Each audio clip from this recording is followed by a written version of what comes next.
Hello friends. आज का discussion का हमारा टॉपिक है सॉइल माइक्रोबायोम। सॉइल माइक्रोबायोम पे बहुत सारे आर्टिकल पब्लिश किए जा रहे हैं, तो करंट अफेयर का टॉपिक है। यूपीएससी हो सकता है इससे रिलेटेड एक क्वेश्चन आपको मेंस में दे दे।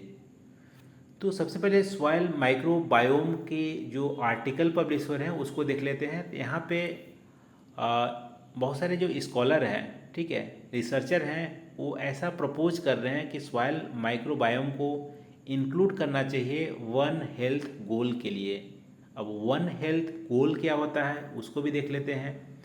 वन हेल्थ गोल होता है, देखो इस डायग्राम में क्लियरली यहाँ पे दिखा गया है कि सिर्फ आप ह्यूमन की हेल्थ को, यानी कि ह्यूमन में जो आदमी में जो डिसीजेस होते हैं उसको प्रिवेंट करने पे ही फोकस नहीं करनी चाहिए। आपको ओवरऑल पूरा हेल्दी इन्वायरमेंट रहे, हेल्दी प्लांट रहे, हेल्दी एनिमल्स रहे, हेल्दी ह्यूमंस रहे, इन सारे हेल्दी करने पे जो ध्यान देते हैं, जिस अप्रोच से हम आगे बढ़ते हैं उसको बोलते हैं वन हेल्थ अप्रोच।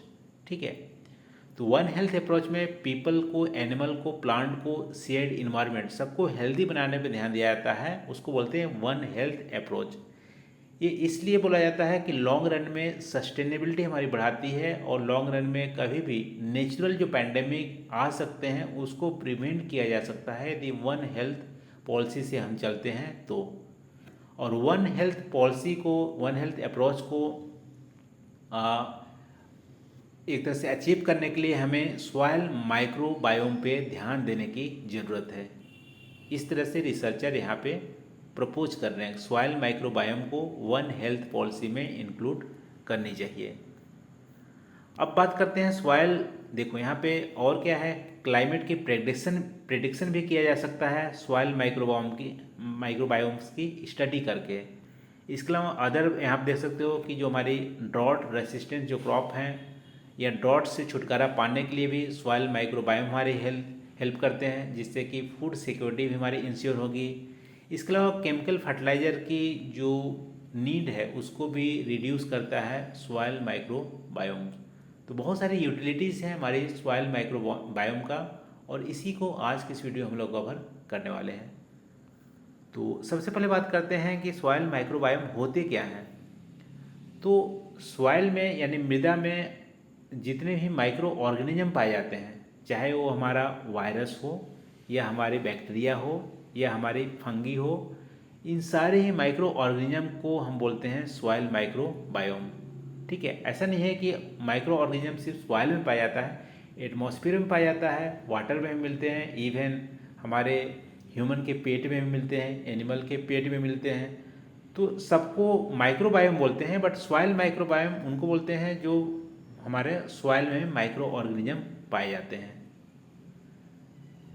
तो अब रोल क्या है सॉइल माइक्रोबायोम का डिसीज़ के प्रिवेंशन में। तो देखो, जो सॉइल माइक्रोबायोम होते हैं बहुत तरीके से हेल्प करती है कि डिसीज़ हमारे फैले नहीं, हमारा हेल्दी इन्वायरमेंट हो। पहला तो है ये हमारी बायोडाइवर्सिटी और इकोसिस्टम की स्टेबिलिटी को बढ़ाता है। कैसे बढ़ाता है? जो हमारी सॉइल की माइक्रोबायोम होती है, माइक्रो ऑर्गेनिज्म होते हैं, वो प्लांट की ग्रोथ को सपोर्ट करते हैं। प्लांट की यदि ग्रोथ होगी तो हमारे इकोसिस्टम स्टेबल होगी, क्योंकि सब कुछ हमारा इकोसिस्टम का जो बेस है वो हमारा प्लांट ही है, क्योंकि प्लांट हमारा प्रोड्यूस करते हैं। तो प्लांट यदि हेल्दी रहेंगे तो बाकी हमारा इकोसिस्टम जो कंपोनेंट है वो भी हमारा हेल्दी रहेगा, बायोडाइवर्सिटी हमारी रहेंगी, इकोसिस्टम में स्टेबिलिटी आएगी। इसके अलावा जो माइक्रो ऑर्गेनिज्म होते हैं सॉइल का, वो वाटर के प्यूरीफायर की तरह भी काम करते हैं, तो हेल्दी वाटर भी मिलते हैं प्लांट को भी, एनिमल को भी, ह्यूमन को भी। इन सब को वजह से हमारी फूड सिक्योरिटी भी हमारी बढ़ती है और सॉइल की फर्टिलिटी भी बढ़ती है। ठीक है, तो पहला हमारा मेजर रोल है बायोडाइवर्सिटी और इकोसिस्टम की स्टेबिलिटी प्रोवाइड करती है सॉइल माइक्रोबायोम। फिर डिसीज़ को भी सप्रेस करती है, डिसीज़ को फैलने से रोकती है। ये कैसे करती है? देखो, कुछ जो हमारे सॉइल माइक्रो ऑर्गेनिज्म होते हैं वो हमारा प्लांट के जो पैथोजन होते हैं, जो डिसीज़ फैलाते हैं, उसको रोकती हैं, उसको सप्रेस करती है। तो उसको सप्रेस करेंगे तो हमारे प्लांट हेल्दी रहेंगे, और प्लांट हेल्दी रहेंगे तो प्लांट से ही, प्लांट को एनिमल खाते हैं, प्लांट को ह्यूमन भी खाते हैं, ह्यूमन एनिमल को भी खाता है। तो कुल मिला के यहाँ पे प्लांट जब हेल्दी रहेंगे तो डिसीज जो है ना ही एनिमल में फैलेंगे ना ही हमारा ह्यूमन में फैलेगा। तो डिसीज को सप्रेस करने पे ध्यान देते हैं सॉइल की माइक्रोबायोम, और इसके वजह से हमारी फूड सिक्योरिटी भी हमारी इंश्योर होती है। हेल्दी फूड एनिमल को भी मिलते हैं और हमारा ह्यूमन को भी मिलता है, ठीक है। और जो हमारी सॉइल माइक्रोबायोम होते हैं क्रॉप के फेलियर को भी रोकते हैं यहाँ पे। इसके अलावा जो हमारी है सॉइल बायोम क्या करते हैं, माइक्रोबायल इंटरेक्शन करते हैं। कुछ जो माइक्रो ऑर्गेनिज्म होते हैं एक दूसरे से इंटरेक्ट करती है। ये हमारा थोड़ा कॉम्प्लेक्स प्रोसेस है। इंटरेक्शन किस तरह से होती है अभी स्कॉलर इसमें रिसर्च कर रहे हैं। यदि इंटरेक्शन माइक्रो ऑर्गेनिज्म के बीच में के जो इंटरेक्शन है उसको यदि अच्छे से स्टडी किया जाए तो हम उसको मैनिपुलेट भी कर सकते हैं और उसको बेटर एग्रीकल्चर प्रैक्टिस में हम यूज कर सकते हैं उसके इंटेक्शन को, जिसकी वजह से प्लांट में जो डिसीज़ है उसको और मिटिगेट कर सकते हैं। कुछ जो हमारे माइक्रो ऑर्गेनिज्म होते हैं डिसीज़ को रोक नहीं पाते हैं तो उसके इंटेक्शन को स्टडी करके हम उसको रोकने में हेल्प कर सकते हैं।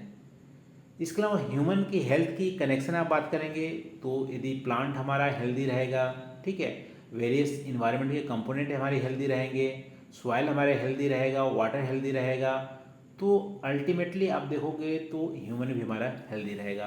तो इनडायरेक्ट वे में आप बोल सकते हैं ह्यूमन का हेल्थ हमारा सॉइल के माइक्रोबायोम पे डिपेंड करता है और सॉइल माइक्रोबायोम हेल्दी सबको बनाता है। तो इतने सारे रोल हमारा सॉइल के माइक्रोबायोम का, लेकिन कुछ हमारी कंसर्न भी है, ठीक है। सॉइल की जो माइक्रो ऑर्गेनिज्म होती हैं वो एक तरह से रिजर्वायर के काम करती है ह्यूमन का पैथोजन, यानी बहुत सारे जो ह्यूमन में जो बीमारियां होती हैं जैसे टाइफाइड ही बोल लो, मलेरिया बोल लो, तो हमारे सॉइल में जो माइक्रो ऑर्गेनिज्म होते हैं वो उसको फैलाने में हेल्प करते हैं। इसीलिए आप देखने होंगे कि डीडीटी जब आया था उसके बाद बहुत सारे जो माइक्रो ऑर्गेनिज्म को डीडीटी मार देता था और बहुत सारे मिलियंस ऑफ जो पीपल हैं वर्ल्ड में वो डीडीटी के आने की वजह से वो मरने से बच गए थे, क्योंकि बहुत सारे माइक्रो ऑर्गेनिज्म को मार देता था डीडीटी। लेकिन डीडीटी इन्वायरमेंट के लिए अनहेल्दी था इसीलिए उसको बैन कर दिया गया। तो कुछ कंसर्न भी है, ऐसा नहीं है सारे माइक्रो ऑर्गेनिज्म जो होते हैं वो हमारा हेल्दी होता है, इन्वायरमेंट को हेल्दी रखता है, ह्यूमन को हेल्दी रखता है, कुछ अनहेल्दी भी रखते हैं, उसको स्टडी करने की ज़रूरत है।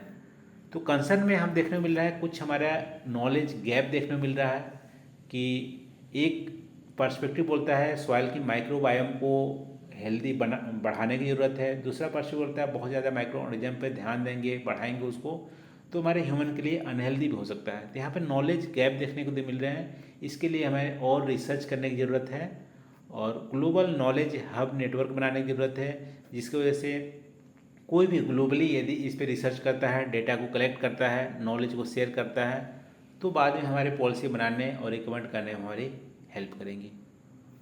तो इस तरह से दोस्तों सॉइल माइक्रोबायोम पे कोई भी क्वेश्चन आता है तो इस वीडियो देखने के बाद आई होप आप उसको अच्छे से लिख पाएंगे। तो आज के इस वीडियो में बस इतना ही। थैंक यू फॉर वॉचिंग, मिलते हैं अगली वीडियो में नेटवर्क के साथ। Thank you.